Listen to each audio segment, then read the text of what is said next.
Hello, everyone, and welcome to today's webinar hosted by Rails to Trails Conservancy's Trail Expert Network. My name is Kelly Pack, and I'm the Senior Director of Trail Development here at RTC, and I'll be introducing today's webinar. Bear with me while I get us started on the slideshow. Okay, today's topic is pop-up events and temporary infrastructure. We have a great panel of presenters for you who are going to be covering a wide range of topics. Eva Garcia will moderate the webinar after this introduction. Eva is RTC's project manager for an exciting trail network in Cameron County, Texas, called Cara Cara Trails. She'll briefly introduce the topic, facilitate discussion among the panelists, and take your questions at the end.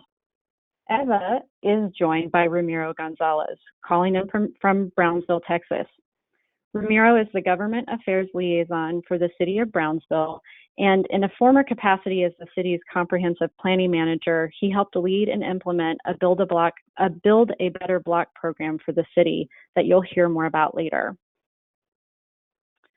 Jim Brown, RTC's Director of Trail Nation Projects, and Liz Cornish, the Executive Director of Bike More, are calling in together from Baltimore.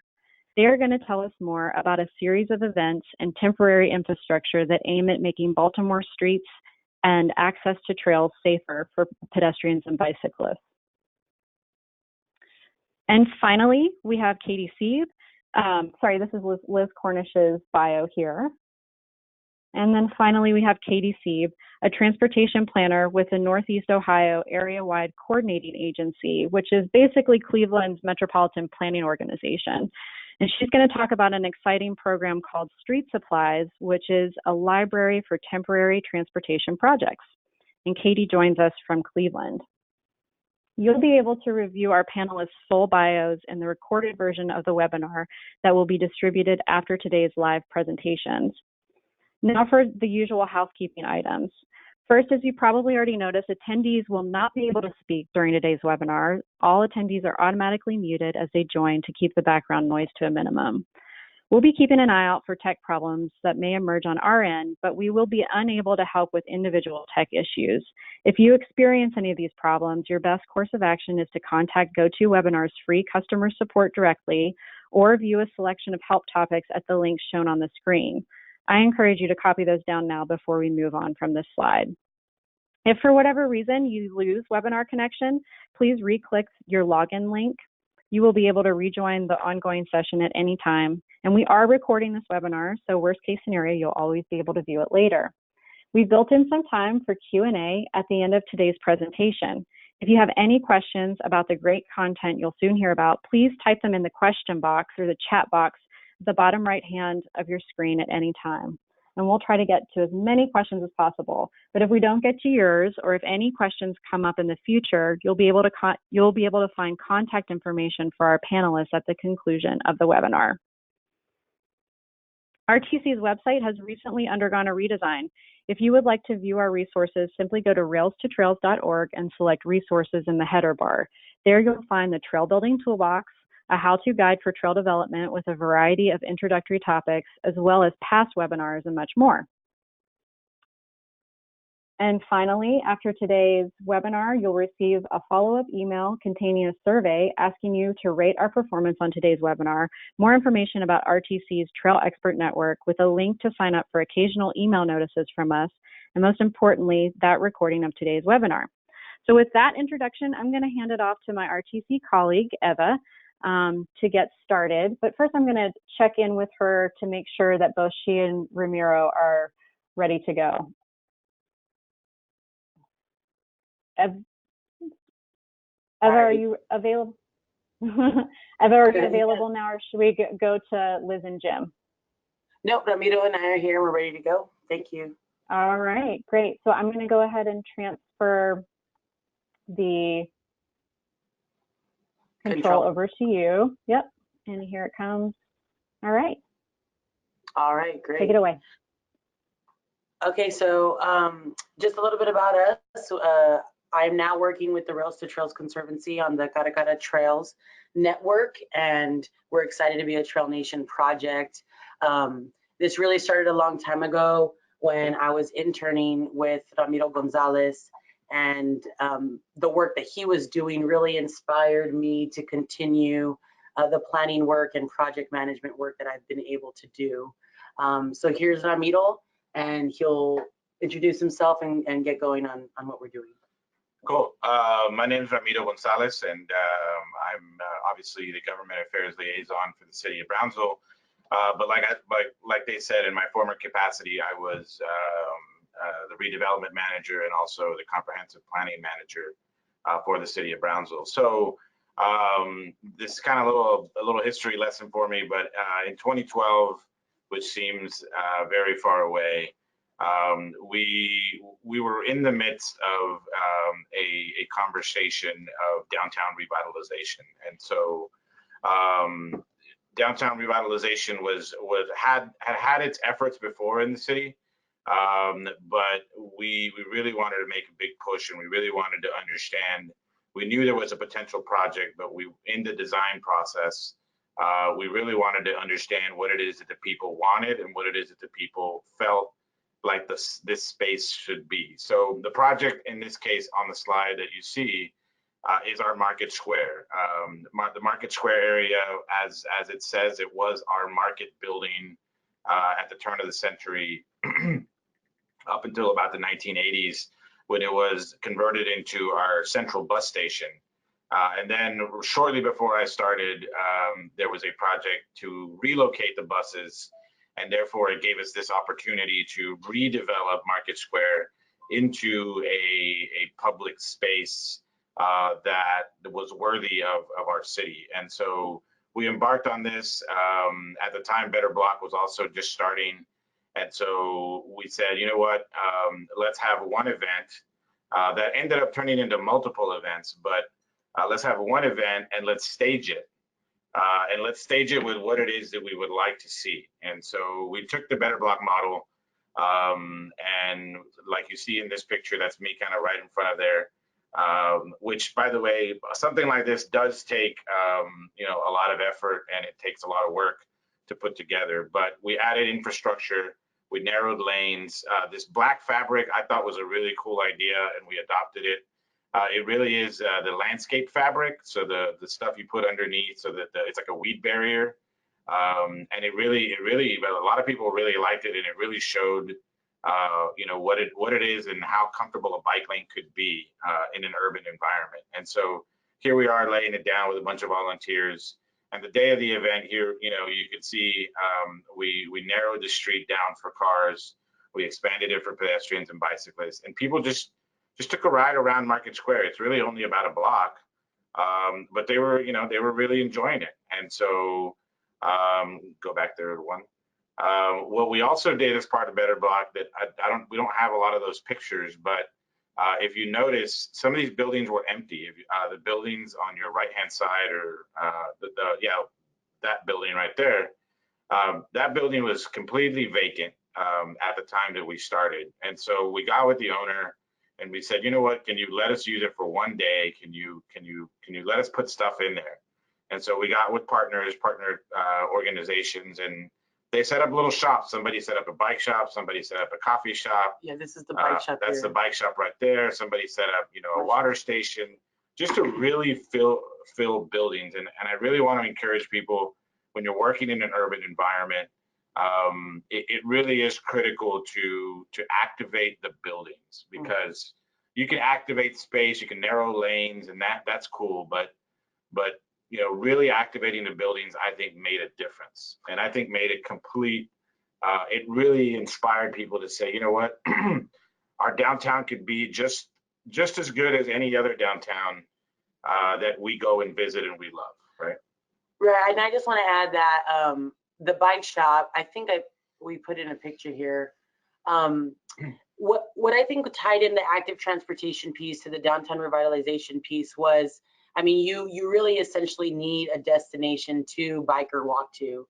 And so this is a picture here of the bike shop that popped up and was able to take a vacant piece. So through the activity, we were able to show how do we, create shared access for everybody, and do the the revitalization small business piece, which really just go hand in hand. And we all know that economic development is a huge driver for building a lot of this infrastructure. And to add to that, let's go back a little bit. Sorry.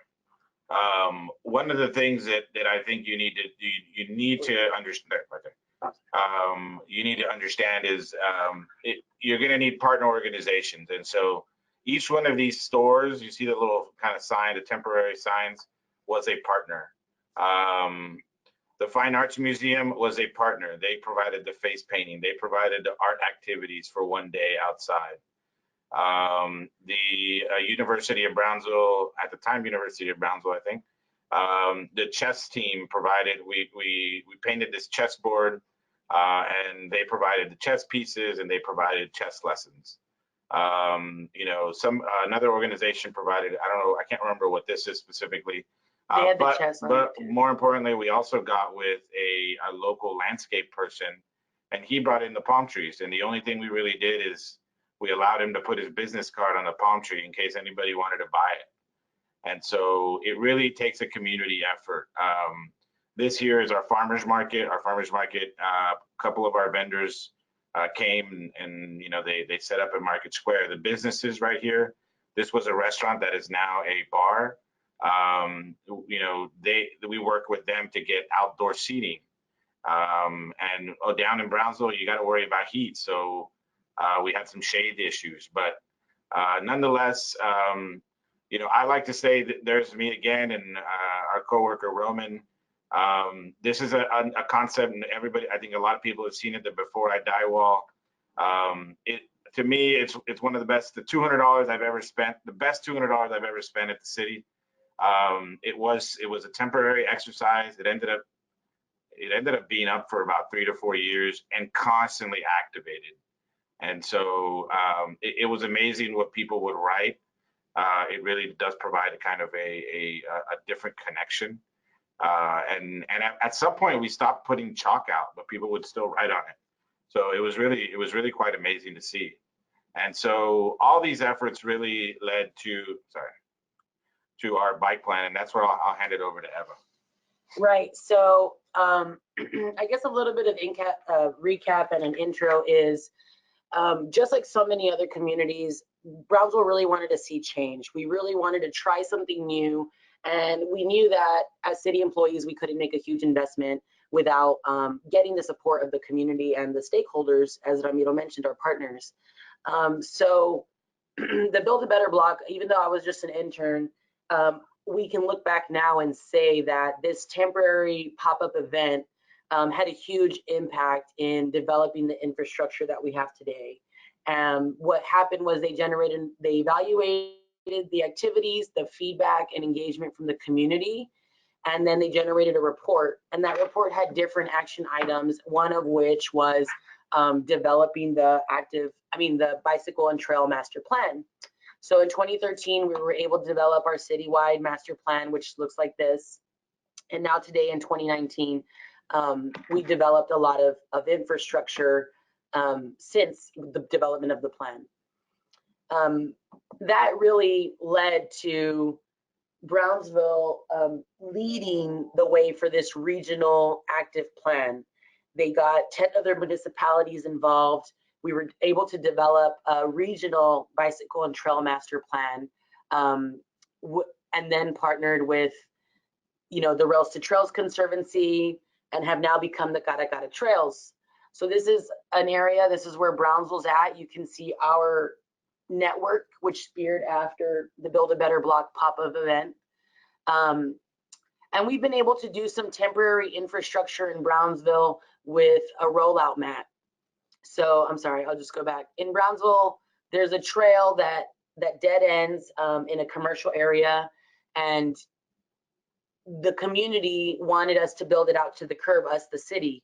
But because we have ordinances in place where when a business develops on that land, they would be required to build the sidewalk, we needed a temporary fix. And so we purchased a rollout mat. And we're able to see that worked here on South Padre Island with access points to the beach. So we bought something similar to this. You wrap up. I thought it was pretty pricey, but it lasts so long, and you can move it, so you can try it in different places. So here you can see there's not a lot of access points, but you make space, you put in something temporary like this, and before you do a permanent investment in infrastructure. So in Brownsville, it did help us extend a trail to the end of a curb line. And then we did have another example where we had an old abandoned railway corridor, and the community was already using it to walk, but we didn't have the funds to construct or design something like a really cool trail yet. So temporarily, while the community was using it, the streets department, our public works department, went out and just put like an asphalt overlay through the corridor and just put barriers where those intersections met with the street, so people, didn't drive them. But yeah, so you can see we all wanted to create change. We found a temporary way to really have those solutions. And the more that we talk about pop-up infrastructure, the more that we try things out and let it, sit with people, let opportunities come out, because they will once you start having those discussions, then we can really see the power of temporary infrastructure and what a small investment can do for long-term and permanent investments. And just to add, just to close, it does, sometimes it will take more than once. And so you definitely have to come back and tweak it. And so, like I said, we used it as part of our design efforts to create a better project and a better market. So I think we ended up doing 3 or 4 just at Market Square. We started with the first one, and then we added some shade structures, and then we added a couple other things. So it was about tweaking, it was about feedback, and like I said, it sometimes it will require more than one. Right, and I think Baltimore, I'm going to hand it over to Jim now, but they've done a really good job in what I've seen in how they're connecting that same mentality around trails and a lot of safety improvements, I think, in what we do for design, because oftentimes we can design infrastructure and construct infrastructure, but some details like the street intersections or amenities happen as an afterthought. So I'd like with that, hand it over to Jim to tell us about what they've done in Baltimore. Great, thank you, Eva. I'm here with Liz Cornish, and we are going to talk about 2 projects briefly that we're working on in Baltimore. The first one has more to do with the Baltimore Greenway Trails Network, and the second one is being led more by Liz, but it does tie into a lot of the issues that we're talking about today. And they're both really exciting for Baltimore and really exciting for this space that we talk about in active transportation and placemaking. So what we're talking about today is the, my screen's not advancing.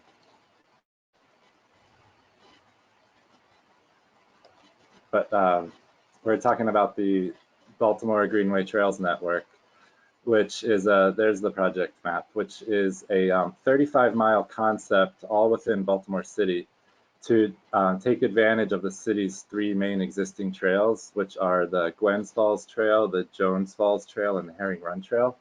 And together they make up about 25 miles of this network that we're talking about.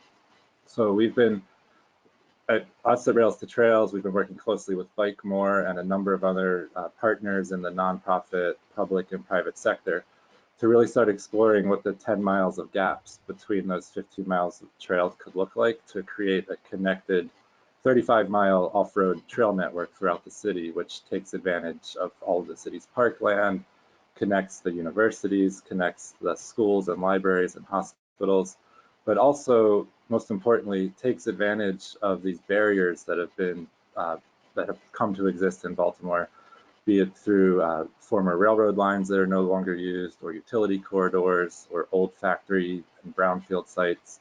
And the projects that we're looking at today are the roadway network, how those combinations of barriers have really separated neighborhoods over the past decades, and how we can look at them through a new lens of creating trails out of those barriers to break down some of the segregation that's happened in the city because of those obstacles in the built environment.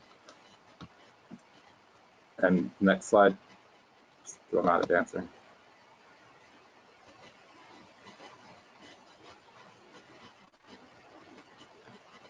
Hey, Kelly, is there a way that you can pass over the, okay, I think that's it. Okay. No, No.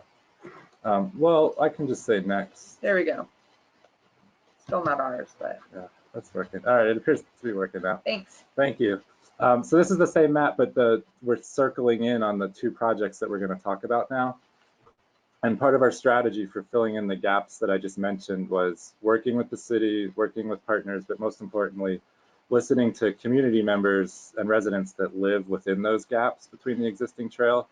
And we decided to really focus on this western edge of Druid Hill Park, where there's the existing Jones Falls Trail in Druid Hill Park, but a number of residential neighborhoods on each side of the park that have trouble accessing the park itself. And Druid Hill Park is an enormous park in Baltimore that attracts residents from all over the city, and it's this really democratizing space where you have residents from Black Baltimore and White Baltimore, Rich Baltimore and Poor Baltimore, all using this public space together in a really interesting way. But what we looked at is, and we quickly heard from residents and through our own analysis, but mostly from the outreach that we were doing, was that the neighborhoods of Greater Mondawmin on the left, which is to the west of the park, and Reservoir Hill on your right, which is to the south of the park, we heard over and over again that they were disconnected from all the amenities that are available to everyone in the park. And most of that has to do with the way the roadway structure has been designed over the years. But what's interesting is that the north and east sections of the park have more access. So you have the traditionally more disinvested communities on the south and west side that are directly across the street from this park, but they're not enjoying the same level of access that other residents from around the city are able to enjoy with the park. It also overlays with a gap in our trail network between two existing trails. So about 2.5 years ago, we were able to start making a lot of connections in the park. Next screen, please. And it started with a lot of community meetings, but also in the less traditional meeting space, we started conducting a lot of tours with local residents that we had built connections with. And they got to a certain level where we were collecting a lot of information and building a lot of trust with residents and neighbors, starting to address the challenges that they saw in their neighborhood, not just related to trails and active transportation, but related to safe opportunities to have opportunities to be physically active, to enjoy parks, to get to the farmers market across the street, and to have safe streets in general. And as our trust was being built, next slide, we began a more concerted effort to really meet residents where they were at. And we, Liz at Bike More and me at Rails to Trails, we set up shop at a farmer's market, which happens on the western edge of that park. It's called the Druid Hill Farmers Market. And next slide. We worked with local artists to develop that big map that you see on the right-hand side of your screen. And what it essentially became was a mobile photo shop where we were able to engage with residents, show them our ideas about the trail project. But next slide.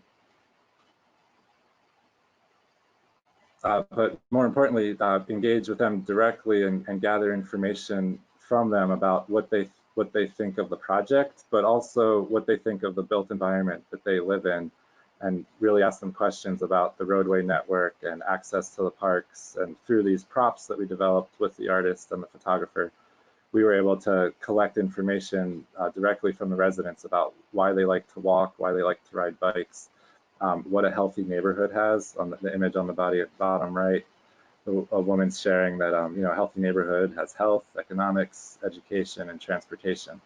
And over the course of a month at 4 different markets, we were able to engage with hundreds of residents and get this real-time feedback on both the trail project, but also what they want to see in their neighborhood. And by working with the photographer, we were able to see that you see the template that the photographs are presented in. She was able to print those on the spot and email them to the participants, so everyone was able to walk away with a nice souvenir of their engagement in this project. But also we had the digital record of the live time data collection of what people wrote down on the boards, in addition to the wonderful conversations we had. So next. And just some more examples. And then, so all of that, the tours and the meetings were over the course of almost a year, but the farmers market was really only about a month of that engagement. But collecting all that information and working with this artist who lives in the neighborhood, his name's Graham Corey-Allen, and getting feedback from all the neighbors, we collectively decided to go ahead with a temporary pop-up crosswalk that addressed a lot of the concerns I just mentioned about access to the park, improving safety, quality of life, but also started to open a broader discussion of how we can fill in these trail gaps that exist in the neighborhood. So next slide. And that led to this installation day of one temporary pop-up crosswalk from the neighborhoods of New Alcantara Terrace and Greater Mondawmin to directly where the farmers market was. And we did this the day before the farmers market day, so that on farmers market day, the crosswalk was open and ready for business. Next slide. And it actually rained on that farmers market day, but we still had a good turnout. But these pictures are from a sunnier day. And what the artist did was he picked footprints of all the creatures that live in both the neighborhood and the park, and showing how these crossings are for everybody. But in our mind, we were mostly thinking about people. But the footprints you see here are deer, pigeons, dogs, rabbits, and of course people. And we don't have time for it today, but we have a link to our website where there's a really exciting 3-minute video showing the installation and some of our outreach and some of the community feedback for it. But it was really interesting. It was somewhat guerrilla style, although we had the backing of the neighbors, and by the time install happened, we had the backing and engagement of the local city council person, and DOT, of course, closed the roads for this install to happen. So it was next slide. It was a relatively small project, but a lot of thought went into developing it with people that knew what they were doing, and to make sure that it was something the community would be interested in. And what came from that, the Mondawmin Crossings image is a logo from the neighborhood and the artist. It led to a funding to become available to the community, and being led by the artist, to do a whole series of these interactive walks throughout the neighborhood that attract residents from all over the city, not just the city, that are interested in these types of events. And so a few of the things we learned is that people really love these non-traditional tours and being engaged with in a different way. And so they can see that their input and their thoughts are going towards something. And then obviously spending time listening to community members is incredibly important to help define meaningful projects. But my last point is that very simple crosswalk installation 2 years ago, over the last 2 years, has led to permanent crosswalk improvements going in at that intersection, and the traffic light signals being reworked so that senior citizens and children and people in wheelchairs have the time to actually get across that 6-lane road, which prior to that they weren't able to do in one signal change. It's also recently led to the city starting to do official traffic studies, which can lead, which hopefully, we have the supportive engagement of the city council person, is leading to broader discussions about how to introduce traffic calming to that intersection and that entire roadway, which then is going to improve life for everybody. And then my last point is that this was about 2.5 years ago, and it really got the conversation going in this neighborhood and across the city about the trail network and safe space that enabled the city to adopt our trail plan and really engage in the traffic calming study on this neighborhood. So with that, I'm going to turn it over to Liz, who can talk about the big jump. All right, next slide. Hello, everybody. So what I want to talk about today is a 1 mile project that built off of this concept of creating connectivity to the west and south side of the park. And so this was a much larger scale project. If we can go to the next slide, please. This actually encompasses almost a mile of new dedicated space for people walking, biking, and using different mobility devices. What you're looking at is the Jones Falls Expressway. This was built in the 60s, and it cut off historically Black neighborhoods from predominantly white neighborhoods that have a lot more amenities on the east side of the highway. And so this was a big vision to connect people over the 28th Street Bridge, which is the traditionally pedestrian bridge that was the only way to get across. It was about less than 5 feet wide, and you couldn't, as two people, pass one another. And so if you look in really tiny, you can see a white line, and that was the barrier. Next slide. So the way that we did this is that we looked for, when we had this ambitious project, at first the city was very hesitant. Nobody believed that could be done. But the reason we were able to push the city to go in this direction is that we, in 2017, applied for a project through People for Bikes that was very ambitious, to spend 3 years doing something very dramatic to increase connectivity and equity. And so over the years, as confidence and the city being, behind this wavered, we continued to use this award and this project as a policy lever to keep people on track. And the cost of the project was significant. It cost $430,000. That includes installation and the barriers. And so what I want to show you here is that very quickly we were able to engage lots of diverse residents in using it and telling our story. So what I recommend is, when you're doing something as a pop-up project, prior to that, have a communications plan in place. So we had one of our photographers volunteer to be out there on the big jump the first week it was open, taking photographs. We had asked a few friends to show up, but we got tons and tons of people out there using it. It was very serendipitous, but also really exciting because it proved our point. And so, ready to go, we had photos. We launched a website that was all dedicated to telling the story of this project, but because it was so ambitious, it certainly stirred a little bit of controversy. But when people got to see diverse users, people of all abilities and ages, it wasn't just a bike lane, it was a path for everybody, and specifically people that had previously not had access to all of the amenities on the east side, as well as doing traffic calming on the street that connects people to the park. And then the last slide.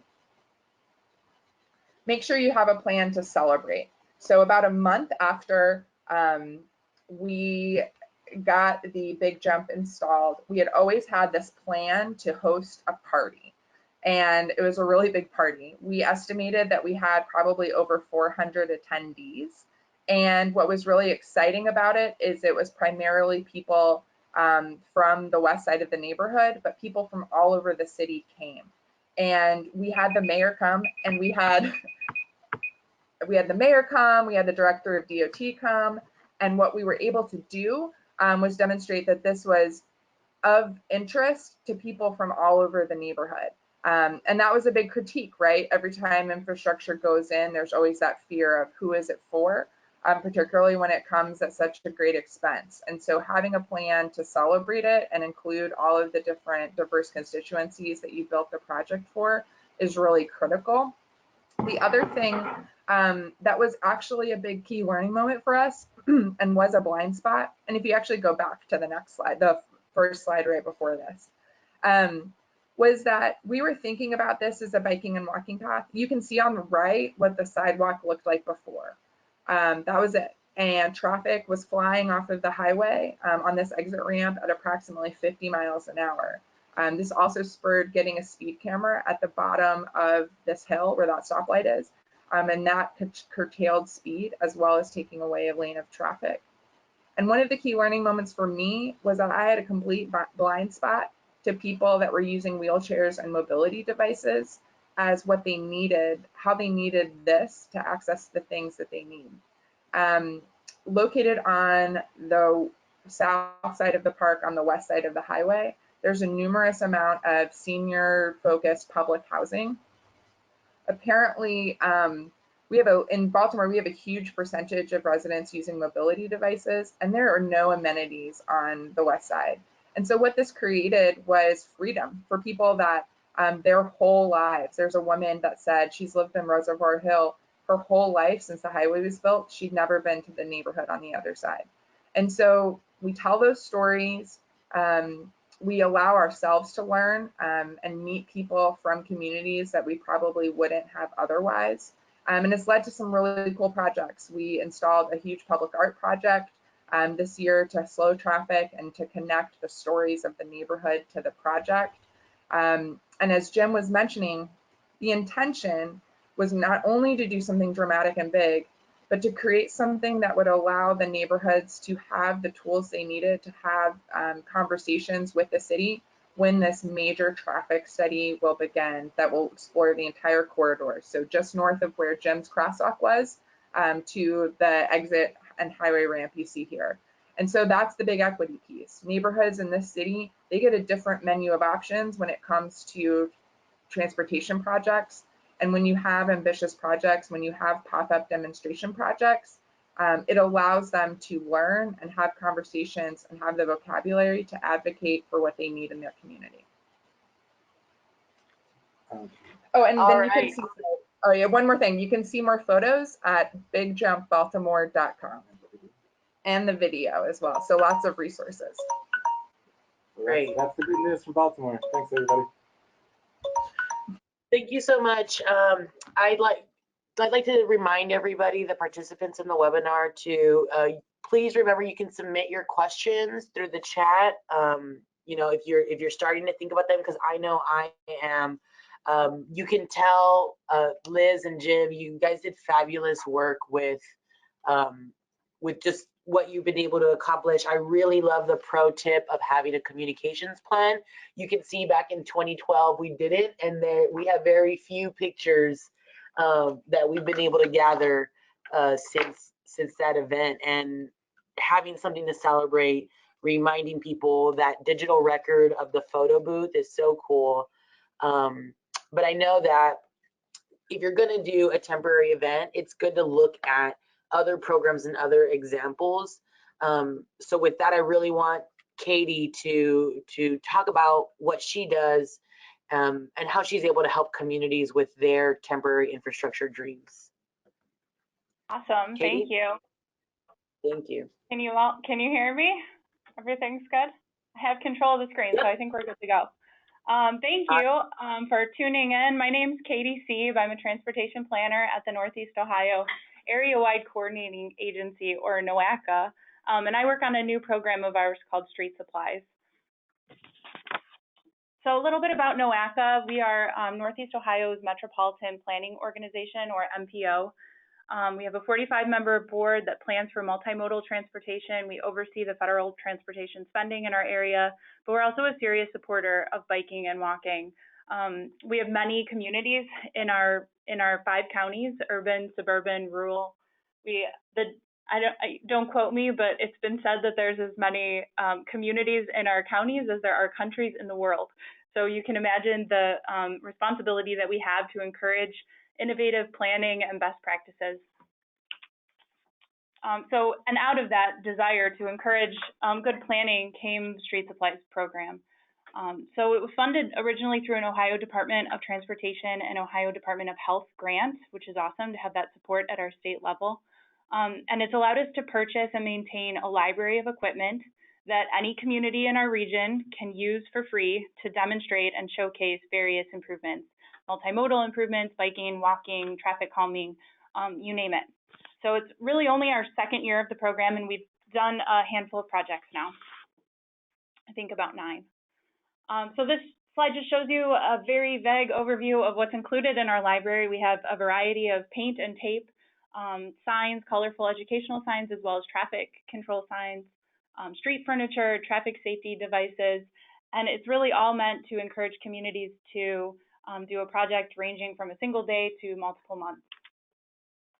Communities can mix those materials together and come up with all kinds of creative projects. This slide just shows some of the things that we think are possible to create. from single location projects like a curb extension or a chicane to corridor projects like road diets, bike lanes, and bike boulevards. So, you know, we kind of posit that street supplies and pop-up projects can be used within the formal transportation project development process. And this slide kind of shows the typical approach. So first you plan, and then there's a lot of time typically between the time you plan and the time that you're able to build. And we know that that is active time spent. It's time spent seeking funding, tweaking your design, but it's not always apparent to the public that there's a lot going on behind the scenes. And then once that project is built, you then have time to look back and evaluate, did this construction project do what we thought it would do? Did it provide the benefits we wanted to provide?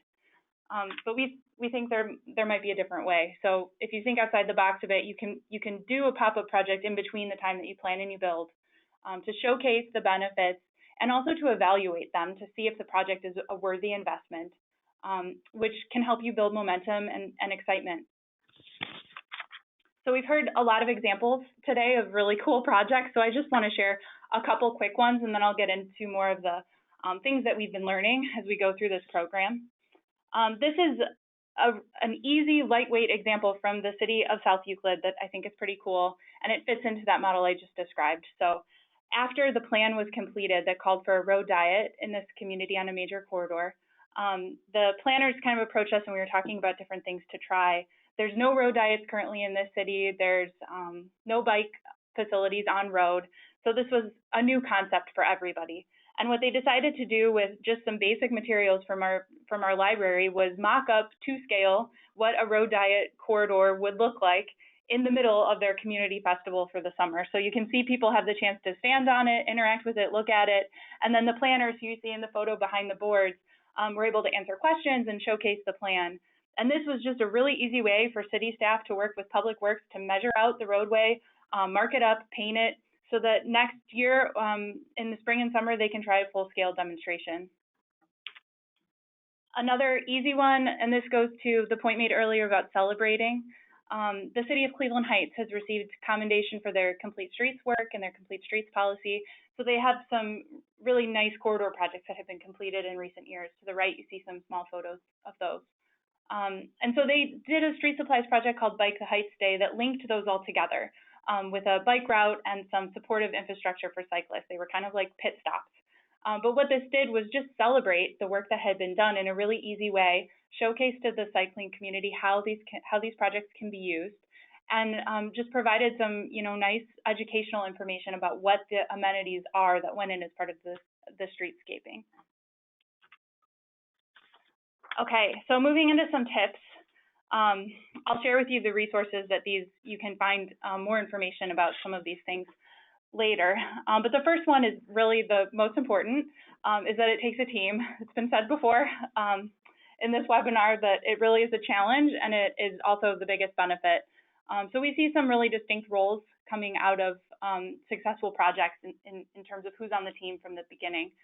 First is the project champion, that of course is the person who can just wrangle everybody together, who knows everyone and can keep us on track. Importantly, an engineer. So we see engineering and good design as a key component of a successful in-road project.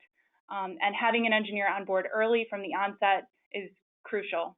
Having a person dedicated to thinking about data and engagement is another key. It's very easy to get distracted as a project becomes closer and you're working on the planning. So having someone maintain that focus on communication and engagement.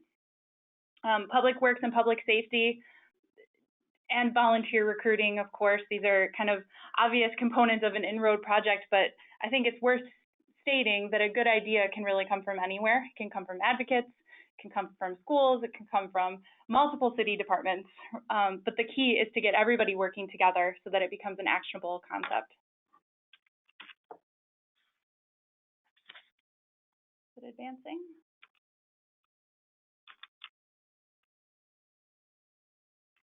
On. There we go. Okay. All right. So here's an example of a community plan on paper. So you see this conceptual kind of idea that came out of a design. People living in this community maybe weren't aware that it was on the books as something the city was considering doing. So they took it from paper to in person, and they really elicited a strong community response. And because of that strong response, we feel like good design is very powerful and key to a successful project. You really only get that one chance at a first impression, and you want that first impression to be positive. So we think that being intentional, being careful about the placement of infrastructure is key. So going back to having that engineer on board at the onset on your project team can help you yield a realistic design that gives people a good sense of how this thing might function in real life that impacts their opinion. Which leads right into the next tip, which is keep it real. So this is just a very simple design that we used at an intersection to educate residents about how to use a two-stage turn box. And the point here is that we really encourage demonstrations about things that you would hope to permanently install. Whether something goes in permanently or temporary, if on a temporary basis, if people are going to be interacting with the infrastructure, you need it to be safe. But we also want to see realistic street supplies projects. So again, the same photo you see on here that we've, it may seem like a no-brainer, know where things go. That's the next tip. But really, these projects can become very big events that you need to manage and control. So one tool that we find extremely helpful is simply making a materials map to guide your installation day. So you see that we've identified what material goes where with arrows. It seems silly for a project of this size, but imagine a large corridor project where you have a truck show up with dozens of boxes of materials and you need to know what goes where. So this is just a simple example of how you really need a team to manage the many moving parts and the volunteers. So having at least multiple people that know where every item needs to go on your build day is key. And this one is about measuring success. So it takes time for people to adjust to changes in their environment. So our experience and recommendation to you is that you give it some time before you start gathering data on a longer transportation demo. So for pedestrians and cyclists, it can take some time for them to realize that there's something new that they can try using. And for vehicle drivers, it takes time to adjust to new traffic patterns. So if things aren't normalizing and if your project team really feels like the negative impacts are unacceptable, we recommend having a plan in place that will incrementally tweak your design rather than pulling it out early.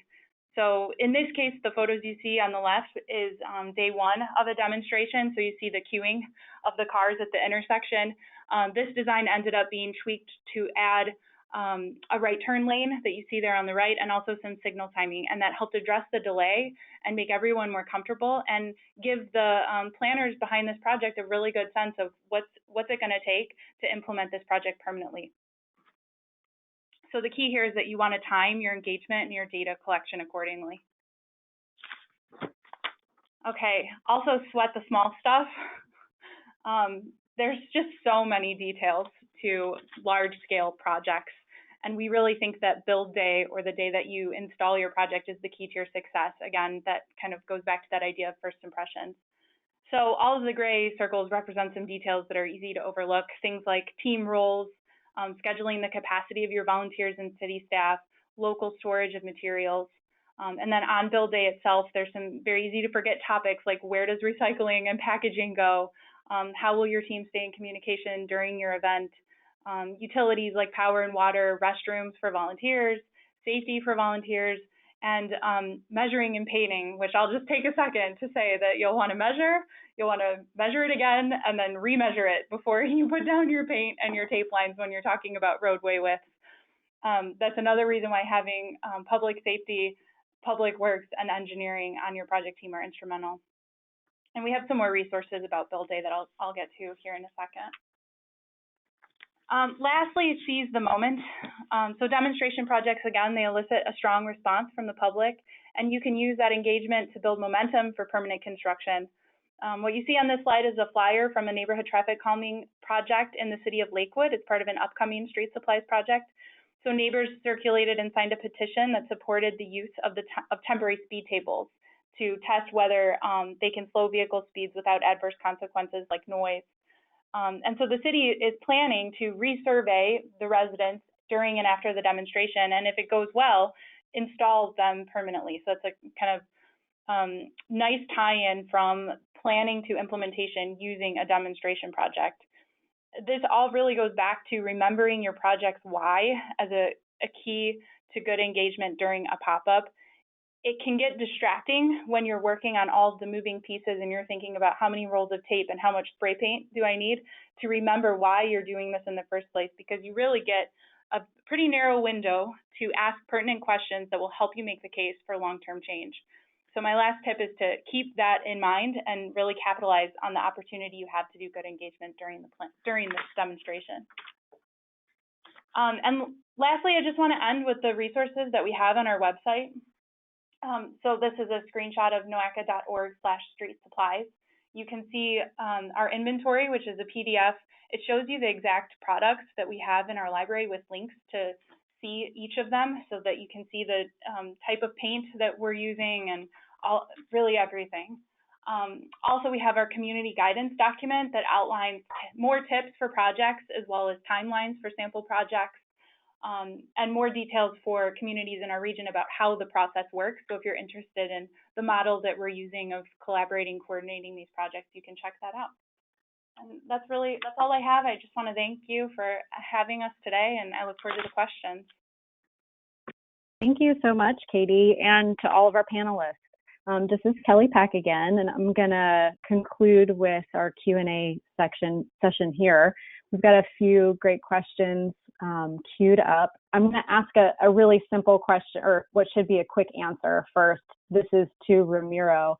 Lauren Cardoni wanted to know the name of the landscape fabric that you used for the bike lane. And I'm attempting to unmute everybody that's a panelist, so bear with me while I do that.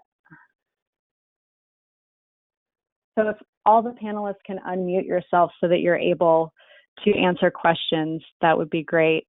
And Ramiro, if you're able to answer the question about the fabric, that would be great. Yeah, there really is no name other than it's a weed block fabric. And so, I mean, if you go to Home Depot, you go to Walmart, they sell it in a roll. It's usually 100, 200 feet, 300 feet. It depends on the size or what you need, right? But it's not very expensive. I think it was like $10 for 200 feet, Right. something like that. And you could find it at your local hardware store in the gardening department. Great, thank you. One of the first questions that came in from John Kaplan is, can you discuss the approval process for demonstration projects at the local level? And I don't know if, Katie, you want to take that in terms of how your different municipalities had to deal with approval? Yeah, sure. So we see all kinds of examples from our level at the MPO and regional scale. We ask communities to sign an agreement that you can actually see inside of that community guidance document that basically says that the city knows and has approved of this demonstration, will take responsibility for it. So every community is approaching it slightly differently. And I think it's okay for us to leave it at that. We don't feel the need to require anything additional than what the local government would. Great. And then for Ramiro or Jim and Liz, maybe one of you could speak to any approval that you needed to go through the city of Baltimore or the city of Brownsville. I mean, in the city of Brownsville's case, we were putting it on, we were organizing it. It really just takes a champion, not only on the political level, but on the staff level. And so in that case, we had both, and everybody came around, and we brought all the departments together. And, you know, one of the things that we've discovered is calling something a pilot makes people be a lot more open to trying different things. And so with anything you do, I would call it a pilot. And it seems to be more like, okay, you know, I'm willing to give it a chance to try it. I would just chime in and say that the word temporary over pop-up seemed to like get people to understand what we were trying to do more. And if you really wanted to get permitting, even if there was a specific process or department that you had to work with, I'd still recommend that you engage either an elected official or someone on the management team. So that might be like your town administrator, your city manager, or an assistant city manager. But engage, one of each, an elected official and management. And so if there is a process for a permit, they'll direct you to the right people, and you'll already know their feedback or comments or concerns about it. Great, thanks. And this is Liz, and I talked to Baltimore. Jim and I had very different experiences with permitting. So I'll talk about like a large scale project. Because the project was actually a grant that was awarded to the city, and this was sort of part of our advocacy strategy, we didn't have to have anything to do with the permitting process because it was essentially a city project. All we had to do was continue political pressure to make sure they built it, which they weren't at different points in time always, supportive of doing. So I think that that's another thing to think about when you're looking at large scale pop-up projects is who is ultimately responsible for execution, and how can you think, this was a strategy that was 2 years before implementation. And so when you're thinking about larger scale projects, realize that it's going to take a while, and that transferring that ownership is going to help avoid a lot of pain that we have experienced in future projects. Yeah, and on our smaller crosswalk, it was about a month of engagement with the City Department of Transportation.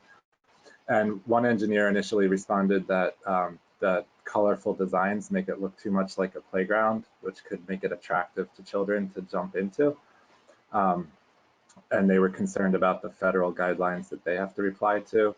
But we worked with another engineer who was willing to figure out ways to make sure that it fit the requirements that the city had to follow, and we didn't have any problems once we did that. But we also pointed to precedents of other places in our own jurisdiction where there were creative crosswalks that had been funded by similar federal and state sources. So it was a little bit about finding the right person. Don't take no right away. Say there's always a yes that can be figured out. Thanks, everyone. To some degree, it sounds like you had support at some level from your local government before you were embarking on the project itself. But there's a good question here that I think you all could probably address in different ways.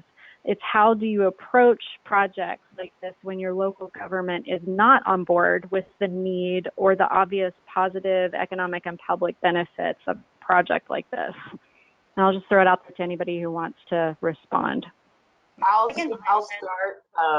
I think you have to be strategic in the location that you choose for the pop-up event. If you don't have that support already, you can probably find like an underused, underserved road or low speed. I know Jim said that it was like the state's road that they did the crosswalk on.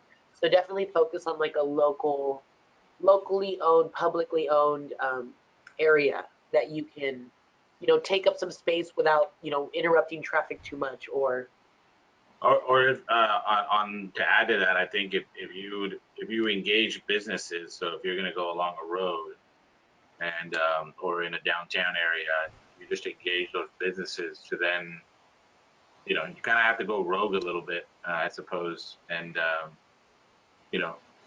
work the grassroots end and then push up.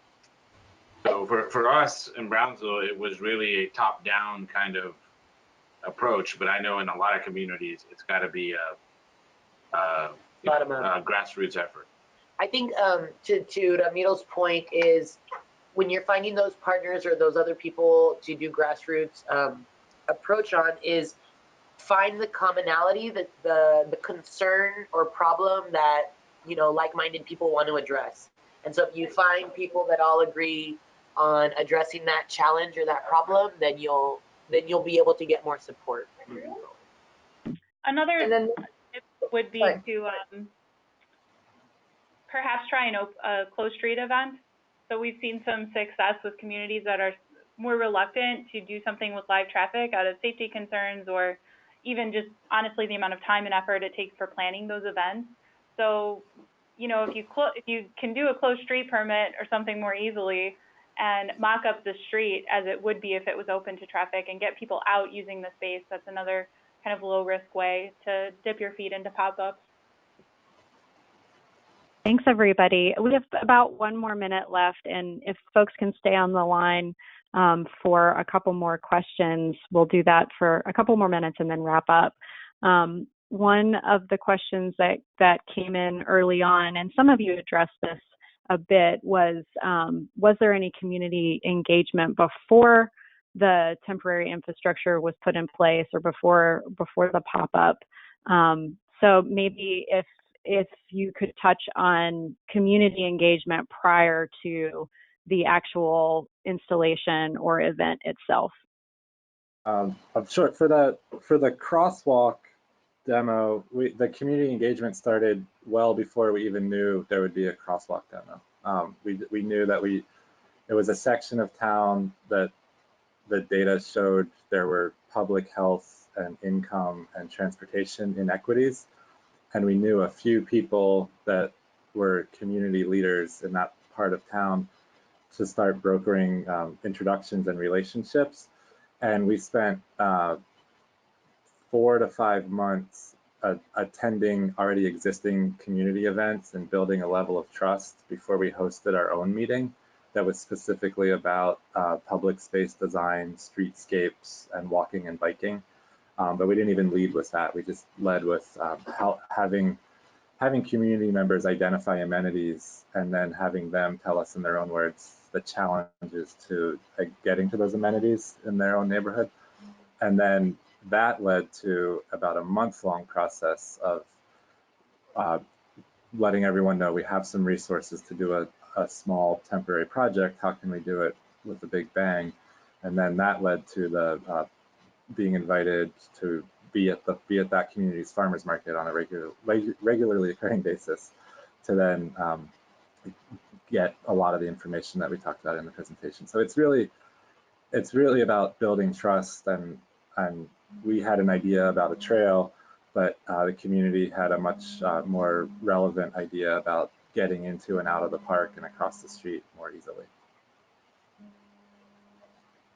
Yeah, and this is Liz. I think one of the things that we really worked on, because it was such a large scale project and it was confusing, I think, to people because it could just look like construction, is that in the beginning, we got the council person in the district educated and involved. So he was an advocate alongside of us, who he has clearly more access to constituents, but he was armed with the information to give good answers to questions or concerns. The year leading up to the project, I went to a lot of community association meetings and just kept showing the slides and explaining, you know, what was going to happen and why.